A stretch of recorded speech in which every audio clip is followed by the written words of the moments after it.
ಸಿರಿತನವೆಂದು ಶಾಶ್ವತವಲ್ಲ, ಬಡ ಜನರೆಂದು ಪ್ರಾಣಿಗಳಲ್ಲ. ದೇವರ ಆಟ ಬಲ್ಲವರಿಲ್ಲ, ಬಾಳಿನ ಮರ್ಮ ಅರಿತವರಿಲ್ಲ. ನಿನ್ನೆ ತನಕ ಹಾಯಾಗಿ ಸುಪ್ಪತ್ತಿಗೆ ಪಾಪ ಇಂದು ಮಣ್ಣೆ ಗತಿಯಾಯ್ತು ಈ ಮೈಯಿಗೆ. ನಿನ್ನೆ ತನಕ ಹಾಯಾಗಿ ಸುಪ್ಪತ್ತಿಗೆ ಇಂದು ಮಣ್ಣೆ ಗತಿಯಾಯ್ತು ಈ ಮೈಯಿಗೆ.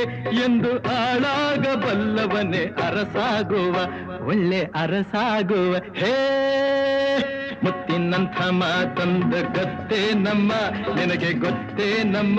ನಾವು ಕಾಲಕ್ಕೆ ತಕ್ಕಂತೆ ನಡೆಯಬೇಕು ಎಂದು ತಾಳಕ್ಕೆ ತಕ್ಕಂತೆ ಕುಣಿಯಬೇಕು.